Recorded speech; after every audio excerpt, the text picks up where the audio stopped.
Nós temos uma absoluta necessidade de rezar.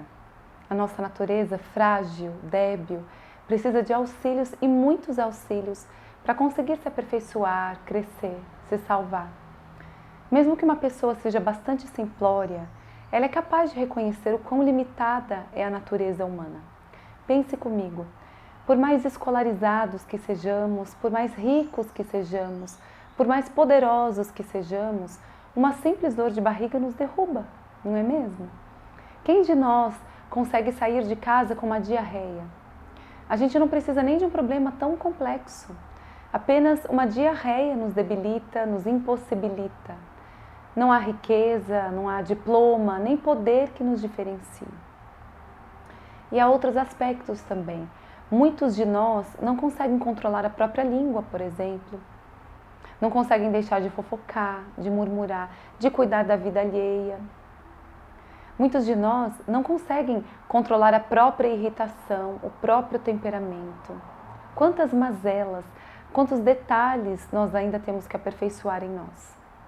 Nós somos, sim, o topo da cadeia alimentar, os criadores da inteligência artificial. Avançamos largos passos no desenvolvimento da ciência, da medicina. Mas ainda engatinhamos quando o assunto é espiritualidade, quando é vida em sociedade. Nós somos ainda bebês quando precisamos fazer algo aparentemente tão simples como não julgar o outro, nem em pensamento, nem em palavras, por exemplo. Ou quando precisamos não falar sem pensar ou não reclamar. Percebe? Como ainda somos necessitados de auxílios divinos para crescermos, mudarmos, nos tornarmos pessoas melhores.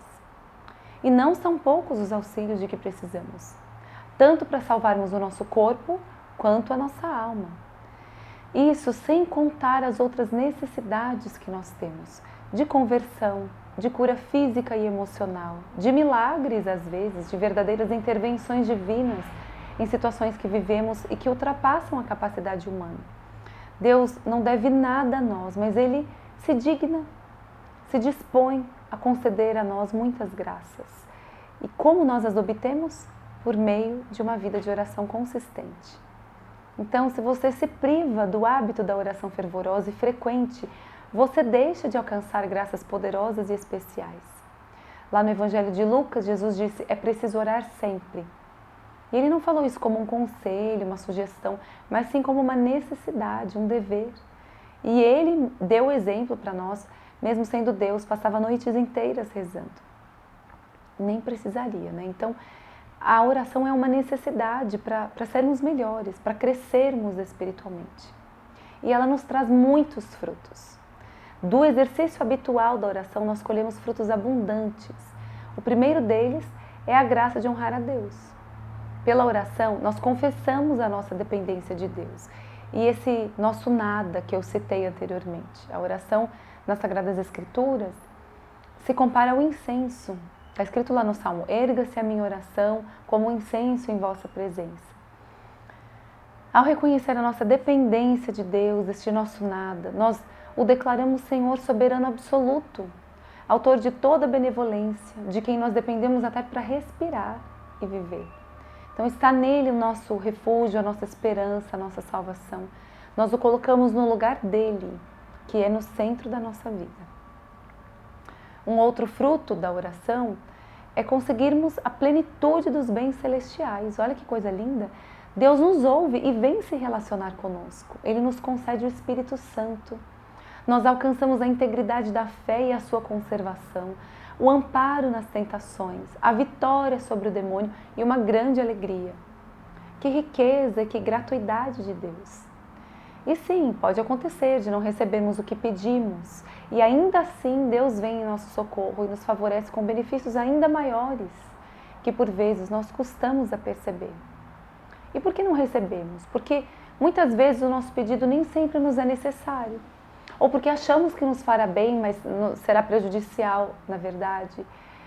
Às vezes também nós temos um relacionamento interesseiro com Deus, só nos lembramos da sua existência quando precisamos de algo. E aí, nós não sabemos como rezar. Quando chega o momento de entrarmos em contato com Ele, não sabemos como fazer, não temos intimidade, esse relacionamento estreito com Ele. e a nossa oração se torna estéril, distraída ou aflita demais, sem concentração. Dizemos fórmulas decoradas sem piedade, sem convicção, sem um verdadeiro amor a Deus. Um outro fruto da oração é aumentar e exercer as virtudes da nossa alma, de modo especial a fé. Porque nós não podemos nos relacionar com alguém que não amamos e em quem não acreditamos. Então, não tem como a gente rezar sem ter fé. Então, quanto mais nós rezamos de forma fervorosa e nos habituamos a estar com Deus, mais segura se torna a nossa fé. É claro que Ele pode nos dar todas as graças de que precisamos, porque Ele conhece nosso coração, as nossas necessidades, nós nem precisaríamos pedir. Mas Ele quer que o invoquemos como um filho invoca o Pai, com confiança. Ele quer que nós peçamos e que a nossa confiança cresça. Por isso, na medida em que nós vamos pedindo diariamente, Ele vai nos concedendo e mostrando a sua imensa liberalidade para conosco. Então, pela oração, cresce também o nosso amor. Conforme nós vamos recebendo essa correspondência linda de Deus e os benefícios que Ele nos concede, apesar das muitas dificuldades naturais da vida, porque elas sempre existirão, o amor vai crescendo dentro de nós, o nosso amor por Deus, o nosso amor pelos irmãos. Assim como o marido se inflama de amor pela esposa à medida que a conhece ainda mais, conosco não é diferente.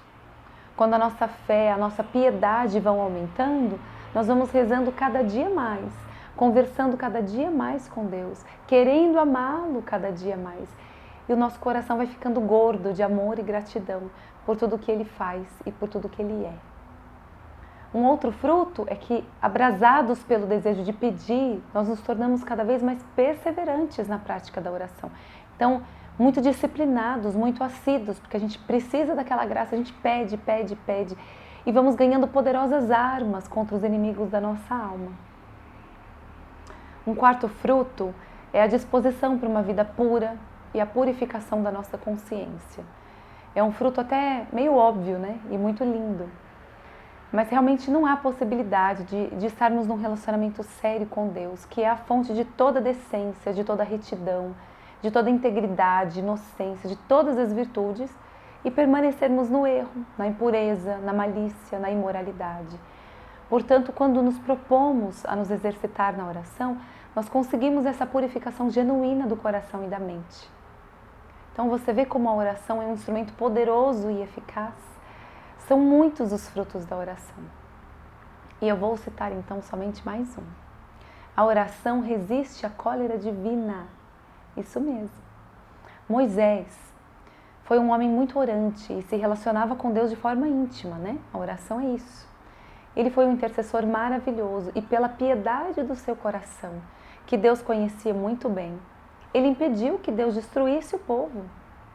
Olha o que se consegue por meio da oração. Moisés, com a sua oração, obteve grandes graças.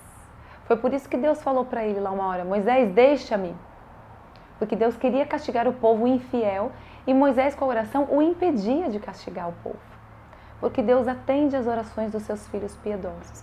Então a oração é um instrumento muito eficaz de salvação, de santificação, de crescimento e de obtenção de graças. Não desperdice a oração em sua vida.